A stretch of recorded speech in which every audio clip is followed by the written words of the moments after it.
Hello, beautiful people. Welcome to On the Bright Line podcast, Tales from Recovering Food Addicts from the perspective of a physician, a therapist, and an off-the-wall storyteller.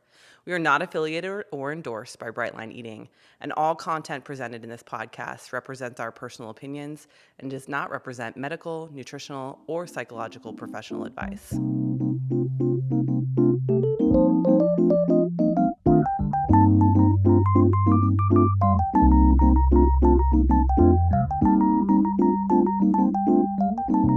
Well, hello, and welcome to another episode of On the Bright Line podcast. We are coming to you via Zoom this evening, obviously, because our schedules are not coinciding in a way that we can all get into the same room right now, but that's okay. We actually, thankfully, had just a few moments to catch up before we got on here and started recording. So that was our little friend time, and now we get to talk to you guys. So today we are going to talk about cruising and vacationing and all those things because I just got back from an Alaskan cruise, which was lovely and awesome. And I feel like I came back with a lot more knowledge about cruising while bright. I know both Robin and Bonny have been on cruises before, not bright, but that's, it's all good information. I heard a lot of comments from people in the community about just struggling to stay bright, to maintain brightness while on cruises because just the plethora of, the not my food and not my drink that is around. And I will say this, kind of my like first impressions, getting on the ship and whatever is like the food, I felt like the food was contained to meal times unless you went to the restaurants. You know what I mean? And so like Right. there was like the buffet, but like you went in to eat and then you came out after you ate. And like, could you go back in? Sure, but like that's not where we spent most of our time. We didn't spend most of our time like in the buffet or in the restaurants. Like it was contained to meal time. So I don't know what your guys' experience was as far as like there just being like abundance of food, but I'd love to hear you guys talk about that. I went on an Alaskan cruise with Royal Caribbean, so that's my experience. I There don't you know, go. Robin, Bonnie. I did a princess cruise to like the Virgin Islands, and same thing. The food was contained to mealtime unless you walked into like a restaurant area. Yeah, Yeah, and I've done two Bonnie. cruises. So I did a Caribbean cruise a long time ago, like on Carnival probably, and then I think Yeah. I did a celebrity cruise to Alaska. And I would agree, like you have to go to the restaurant to have the meals, which is kind of usually at a preset time. They did have like the midnight buffet was the thing they advertised. It's like Oh, that everybody wanted to do the midnight buffet, and it's basically like just another time when the dining room is open. So it's not like that was set in another area. It's still in the food area. I will say that the a couple of the excursions had food sort of sitting out, mm, and so that was but it wasn't like a ton of food, and it was just enough for everybody to have what they. It wasn't like again like a huge buffet or Mhm. something where you were going to right. be tempted to overeat. I think the biggest thing that is promoted on the cruises, at least the two that I went on, is alcohol. I mean, Mm, Yeah.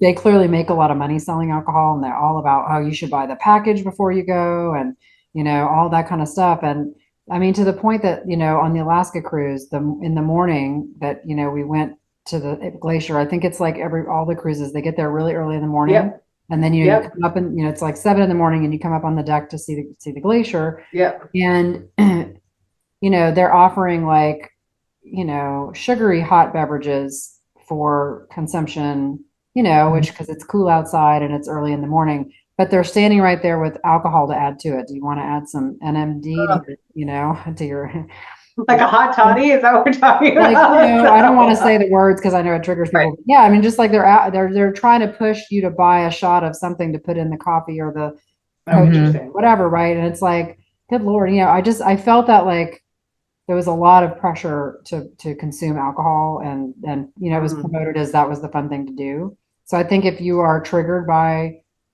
NMD, that's going to be a challenge. You know what I mean? yeah. So you have to be really prepared for. Interesting. Yeah. I mean, I agree. Like now thinking back, like now that you say that, morning time mimosas walking through, the buffet area, and they had a beverage cart out with all of the alcohol, like that sort of thing. So I don't know. I guess to me, like alcohol's never been a huge draw. So like I prefer to not drink my calories. So for me, it's like I just, like I can easily just overlook that and not think about it. So But I just think that's for somebody going on a cruise that's had to give up Yeah. both food and absolutely, alcohol. no, absolutely. Like the food may be confined to the cafeteria area, but there's alcohol out by the pool and there's Yes. alcohol in all Yeah. the Well, lounge. that's true. Yes, that's true. And I guess like there was like an ice cream machine right by the pool that the kids got ice cream, so like I guess there was like kind of food. And again, I think my experience may be different than other people's because I'm surrounded by NMF a lot because I have children in my house and they do, there are things in my house that are considered NMF. And they're just not my food. Like that's how I think about them. So when I walk by the ice cream machine or when I'm standing in line with my kids to get ice cream, I'm like, it's not for me, right? Like it's not for me. So I think that is definitely something that can trip you up, like on a cruise for sure, is just the abundance of and the access to unhealthy things, quickly. Like, and it can be a quick hit too. And like you said, like the alcohol is something like I don't think about, but that's why I'm glad we're all three having this discussion because Yeah. obviously that's something that might be triggering for somebody else. Well, To see if the you're at a alcohol. restaurant, you're going to order food and you're going to think about the fact that you're paying for that food, right? You're like, Yeah. you're going to add the dessert because that's going to be another $10 or whatever. There's other like break warning lights that might pop up to help slow you down. Where on the Right. cruise, it's like it's all included. So it's just that idea, Right.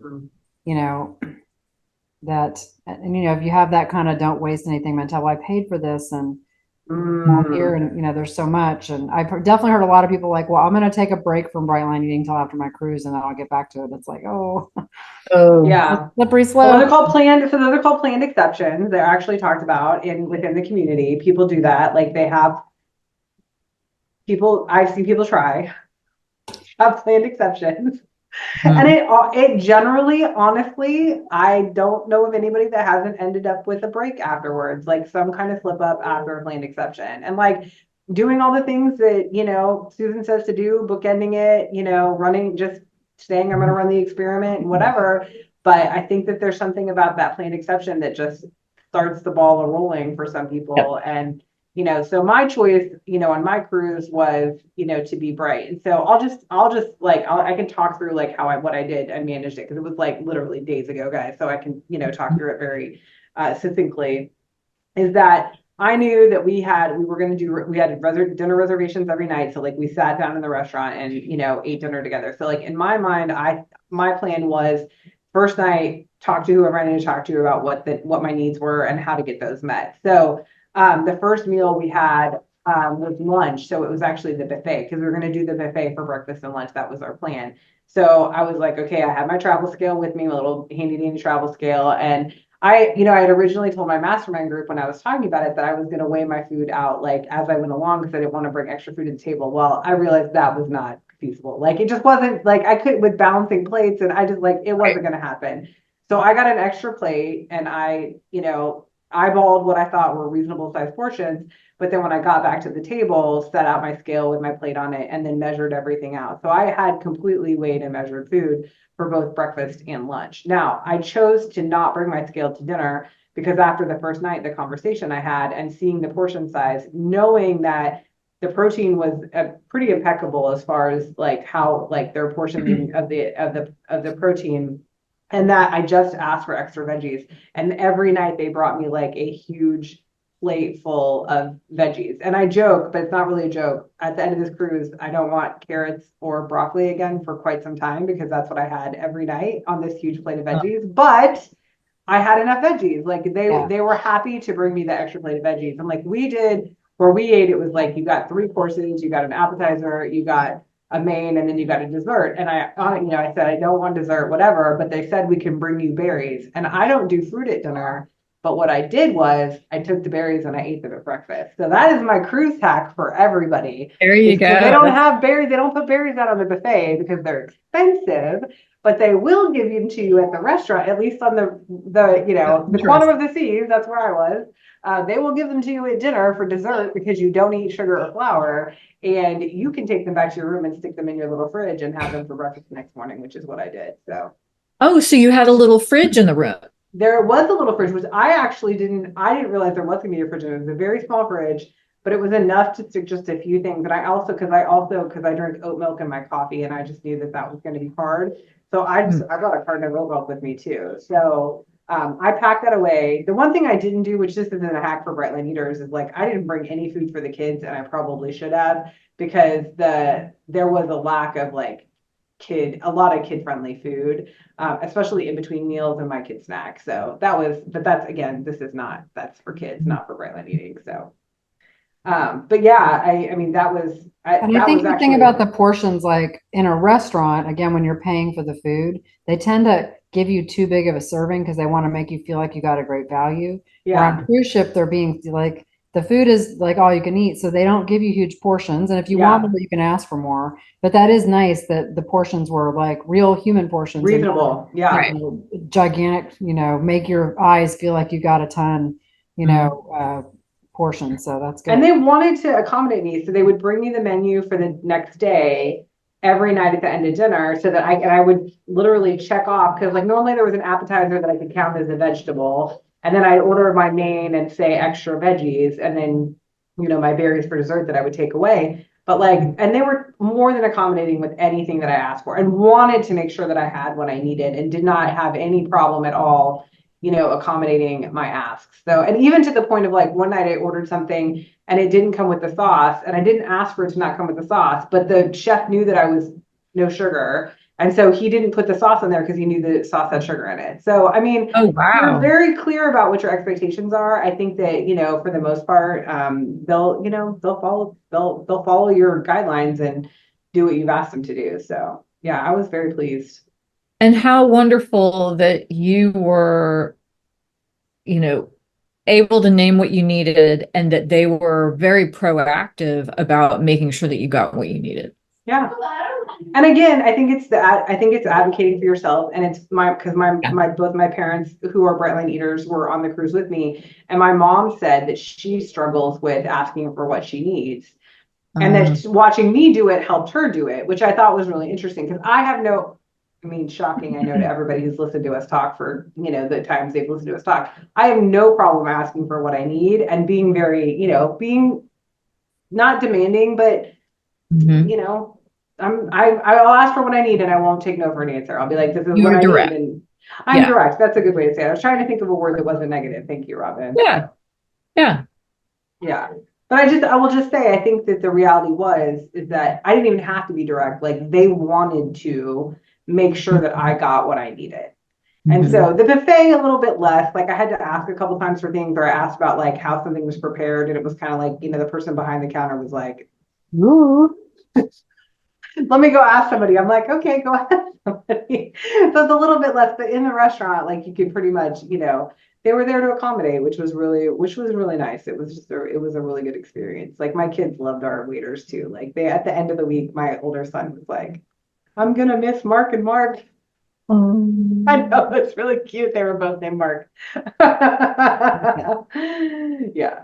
So yeah, so I think I I'm not gonna say it was easy. I'm not gonna say the food was like the most delicious food I've had in my entire life. It wasn't, but I will say I got what I needed. I got what I needed, and it was adequate for sticking with the program. So I think I think the struggle is, I actually met somebody that was another Bright Lifer in Juneau on another cruise line. She was Oh, saying she was struggling. Yeah, she was saying she was struggling to get enough veggies, because there was a buffet, but it was like a get served buffet, not a you serve yourself buffet, where my buffet was a you serve yourself. So like I could just take as much as I needed, right? Whereas she was getting served, and so she felt like she had to keep asking for more. No, more, more, more. And so again, I just think it's like the advocating for yourself. You just have to be willing to say, like, this is what I need. But I was ready to get home to my food, my own kitchen. It's just easier when you can control it yourself, but And you brought up a really good point. The difference between maybe more of a restaurant setting, where you can go in and order and a waiter knows what you're wanting or needing or asking for, versus yeah, maybe some of the more fast dining places that I know are on a lot of cruise ships now. Okay. I mean, and that wasn't the experience. I mean, like we didn't get, there was like a little cafe that was 24 hours that had coffee. So I did go there multiple times. It had like a few things behind a counter that you could get, but I didn't go to any of the other restaurants on the ship because that's just not, we weren't there for food. So I just didn't eat at Right. any of the other restaurants. So I didn't even eat Well, it's off the kind of cruise cool ship. too that your whole family wasn't there for food, right? It's like some Yeah. people that go on a cruise, I'm telling you, like it's the idea of the all you can eat is just for them. Like that Mhm. is the activity. Yeah. It's unlimited food, and they get the drink passes so they can get all the All the alcohol. dopamine. Like, yeah, and Yeah. it's just like Mhm. I think it's great that you did excursions and you did Pilates while you were there, and you Yeah. you spent time Mhm. with your kids, and it was true Well, family time. and we were laughing because we were one of the last people out of the dining room where we had our restaurant dinner every night because we'll just sit there and sip. Like my mom will sip tea and I'll drink decaf coffee and like we just sit around and like it's not about food. Like the food's gone at that point. Yeah. You know what I mean? Like it's just about, and we were just talking about how unlike a lot of, especially North American families, like how unusual that is to just like sit around the table and just like linger and talk and that sort of thing. But it was really great. It was really great family time with a beautiful backdrop, really. Like that's kind of how I felt about it. Like we were stuck on a cruise ship together in the best way possible, like in the most fun way possible. Right. Yeah. The kids got to swim, yes, mom and I did Pilates together. A couple of times, had a really great instructor actually. It was really good experience. So yeah, you definitely do it again. Um, and I think the thing is that I think the biggest tip and trick I have is you have to be able to speak up for yourself, and you have to ask for what you need, and you have to, set expectations very clearly. This is what I eat, and be okay with that, and be okay with watching that not happen around you, because there were people that were with us. I mean, I traveled with my two adult nieces too, and they were eating anything. And one of them was a vegetarian. So like she was, the things that her options were, yeah, even more limited than mine. I felt really bad. I was like, oh, I'm so sorry. Like she had one option every night at dinner. And I was like, oh, that's, like where I was like, oh, there's a couple different things I could potentially have. Where she was like, no. So if you're BLE and like whole food plant-based, that would be really hard. Like I couldn't even imagine trying to get Mhm. what you need on a cruise because just my niece being vegetarian was really hard. Yeah, because if you needed like chickpeas and soy and all, you're not always going to have that. Like they'll have vegetables, but like you said, it's going to be carrots and broccoli for every meal and not necessarily. Well, but like what she was ordering was like mostly like like a starch, like a heavy starch with like a vegetable side. Like it was not, there wasn't really even any protein like Yeah. involved in most of what she was eating. So Mhm. I can't imagine trying to get plant-based proteins, like how hard that would be to get plant-based proteins on a cruise. So Mhm. Mhm. that is something to think about that I had not thought about. So How did yeah. you manage excursions? Well, we did. So we got off the ship at every port. I didn't get off. So there's four or five ports. I didn't get off the last port, Victoria, because the three of us had been there. And I was like, I don't think the kids will enjoy it. I think the adults, which they did, the rest of the adults got off the ship and really enjoyed it. Victoria is a beautiful city. Yeah. And the three of us had a fabulous time when we were there. It was so much fun. Mhm. But it's not super kid friendly to Yeah. just get up and walk around for a couple hours. But so we got off and walked around at every city, and then we did an actual excursion in Skagway. We did the railroad up to the up into Canada, and then Mhm. the Klondike Highway back, and that was like 100% worth it. And everybody who I've talked to who has done the Alaskan cruises said that's the one to do. So they said some of the other things weren't worth it, but they said that was definitely the one to do. And was So there food on that excursion that you had to navigate? all they had was water. All they had was water. They had nothing else but water Wow. on the, yeah, yeah. I was gonna ask, was yours pre-COVID? Did you go to Alaska pre-COVID? Oh yeah, it was. Yeah, I think things have changed. I think things are different now because of COVID as far as like the excursions and stuff. I don't know that I'm trying to think of that we read about the excursions, if there was food involved in any of them. I mean, Mm. all the little towns that we walked through had like the touristy, the pub and the, ice cream shop and all that kind of stuff. But they were just cute little, touristy towns. But yeah, but there wasn't any food on the excursion that we went on. And that was like, I was concerned about the timing of that too, because the excursion was planned from like 12 to 5 or 12 to something like that, 12 to 5. And then our dinner wasn't until 7:30. Like we had opted for a later dinner, but we had to eat before we got off the ship. So I was like, Right. okay, we have to eat lunch at 11 and I'm not eating until 7:30. Like I was very concerned about how I was going to manage that Mhm. length of time. And it ended up being okay. And I ended up being okay. That was actually pretty, that was kind of midweek, and at that point, like I was just, I was kind of in like I hadn't had no alone time. I was with my kids, which I love my children, but I had no alone time, and so at that point in the week, I think I was a little over the top, but um, I did okay. So yeah, yeah. You guys have any other thoughts, feelings? I think it's just like anything else, whether it's a cruise or another vacation into another, to go to a resort, it might be the same kind of issue. I just think like the things that you did, checking ahead about what's going to be offered. Then when you get there, say what you need and Yeah, bring your scale.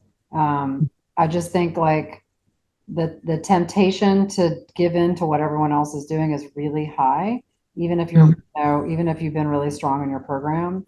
So I think just being mindful of that, if you're going to take any kind of a vacation like that, pack that portable scale, plan ahead, think ahead, expect yeah, that you're going to be exposed to some things that are going to be hard to deal with. And remember to do what you did, which is make it about family time and not about food. And I just love that. yeah, yeah, Tighten up your EAP, bring along some things that you might need, maybe set up maybe some texting with your support group so that Well, and I bought the internet package. I bought it for lots of reasons, but I bought the internet package and I was on the morning accountability call many mornings. I did meditation many mornings. I mean, I had to sit out on my balcony in Alaska in the cold to be by myself away from my children, but I did it and it was fine.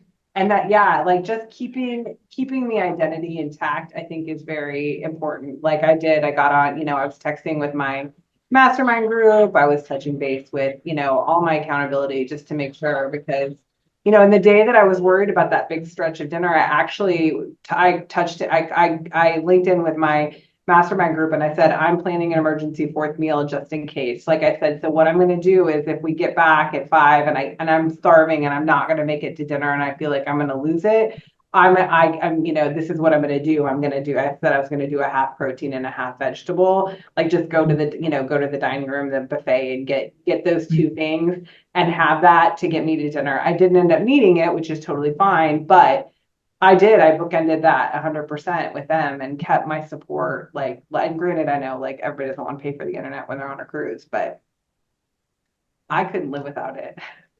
right, right. And I'm glad I did because I feel like I was supported in the way that I needed to be supported through everything, not just Brightline Eating, but being a single mom and all those things. So yeah. Yep. I love it. You guys have any other thoughts or feelings or emotions? I mean, I think to me, like cruising was fun. It was so fun. It was a great experience. It was a wonderful experience. I wouldn't have had to see all the places I saw had I not gone on this cruise. Mhm. I'll put it out there. I enjoy going to rent a house someplace and having a kitchen and all those things so much better. Having a grocery store to go to, going to see the cool things. But I mean, I couldn't have seen all the things that I saw had we not been on the Yeah. cruise. So yeah, and the glaciers was definitely number one. Like seeing the glacier and like being that close to it, and it was like otherworldly. It was amazing. We live in a really beautiful place, and I'm so glad that I can enjoy it, and I'm alive and have the health that I have that I can do all these things and you know 10,000 plus steps a day walking all over that ship. No big deal, Mhm. That's awesome. right? Yeah. Couldn't have done it 2 years ago for sure. Would not have felt this good. Wouldn't have enjoyed it as much. No, no. I wouldn't have just been up for anything. Like that's the other thing is it's just like, now I'm like, oh, let's walk 30 minutes into town. Okay, let's walk for 30 minutes into town. Like I can do that now. Like I don't have to think about that. So yeah, very grateful. Grateful for this life. Different than the vacation that we had, the three of us together in Victoria 2 years ago, eh? Right. Yeah. Where I almost died climbing a mountain. I mean, you did it, but it was dangerous. I It was dangerous. know Bonnie was very concerned about me. You were carrying so much extra weight and you were Yeah. miserable, but you Yeah. were so defiant, you wanted to prove So we yourself need to do and it. do it. But Yeah. Well, I wanted you to need to keep go up back with and do that trip again in our bright bodies and it'll be a Mhm. different. Gotta get that picture on top of that mountain again. Yes. Yep. Okay, well, I think that's our episode, guys. I hope that this is helpful for anybody who has cruised, is planning on cruising, that sort of thing. People, I think there's just people have questions I had questions. Like I'm like, I've never been on a cruise before. I didn't know what to expect or what it was going to look like, but I think you can do it. You can stay bright. It is very possible, very doable. And you just have to advocate for yourself. And I think that's the only way that it can happen. It's just advocating for yourself. So it's that way in a lot of things in this life. I've heard this talked about a lot in the community as of late, is that we are, what is it, counterculture. We are the counterculture when it comes to food right now in the United States, especially. Like this is counter to what our culture says. So living outside of what the norm is can be really hard, and it can feel very uncomfortable sometimes. I know. I mean, there was a couple times I know, like I could see people looking at me when I whipped out my scale every morning at breakfast, but I get to live in this body, and I guess it's worth it. It's worth it to me, at least, to get to live in a healthy body and have a healthy life. Maybe get a few looks that I whip out a scale when I eat at a buffet, right? Yep, because who else does that, right? Very unusual. It is very unusual. I didn't see anybody else with the scale. I will say that. I did not see anybody else with the scale. So that it was just me. But again, you just kind of have to own it. They can keep their eyes on their own plate. Their own plate. That's right. That's right. Absolutely. Okay, well, that's our episode, guys. I hope everybody enjoyed. And as always, if you have any questions, comments, show ideas, just hit us up at onthebrightlinepodcast@gmail.com or any of our socials. Have a beautiful day.